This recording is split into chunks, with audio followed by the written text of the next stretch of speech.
asalaamaaleykum wa rahmatullahi taala wa barakaatu ñun waa waañu ma mi ñu ñëwaat ak yéen di leen ziar di leen toog seen wàccuwaay di leen baalu àq bu baax ci weeru tedd bii ñu jóge di leen baal àq di ñaan yàlla suñu kàddu yi fekk leen ci jàmm lépp luñ ci jàmm suñu borom yàlla na ko suñu borom bi nangu ci barke Seydina Muhammad waaw léegi dañ leen doon fas yéene comme ñun baaxoo nañ laaxu fajar moom waa ñu indi leen seen laax léegi dañ teg nañ ndox bi baax na ni dañuy fas yéene laax suñu fonde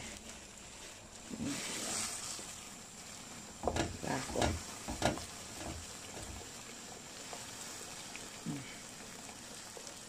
moom laax fajar moom ñun taamu nañ ko ci Korité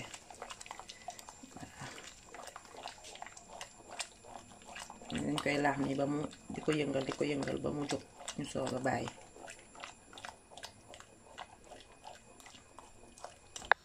ñu ngi noonu di yëngal suñu laax baax na ñu ni baax na ñu ni di ko yëngal sinon suñ ko yëngalu dafay dar daal dafay dar ci suuf mu tax léegi rek waaw ñun ñoo fas yéene léegi kii ñor na laax ñor na ñu xorom ko ñu def ci xorom après su xoromee ñu sàmbi ci suukar ak muscade ak beurre ñu ciy def suuti suukar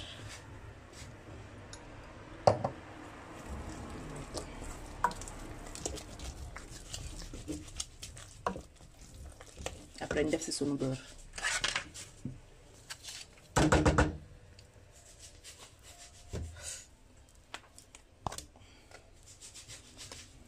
ok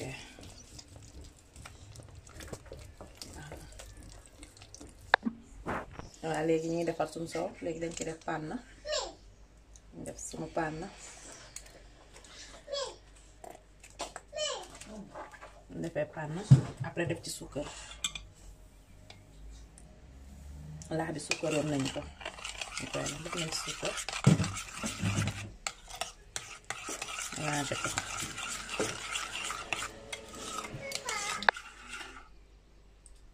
léegi def nañ suñu suukar dañuy def suñu gloria waaw ku laax mu laax ku laaxul mu laax ñu Korité ba mu neex waaw suñu ndékki fajar waaw def si muscade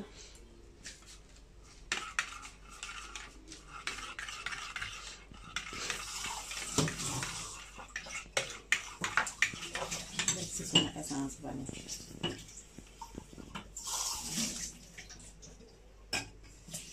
def la drange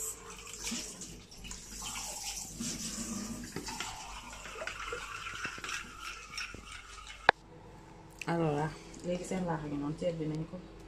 am na raisin am na coco am na beurre waaw seen soow ngi noonu ñu ñëw seet bi leen seen laax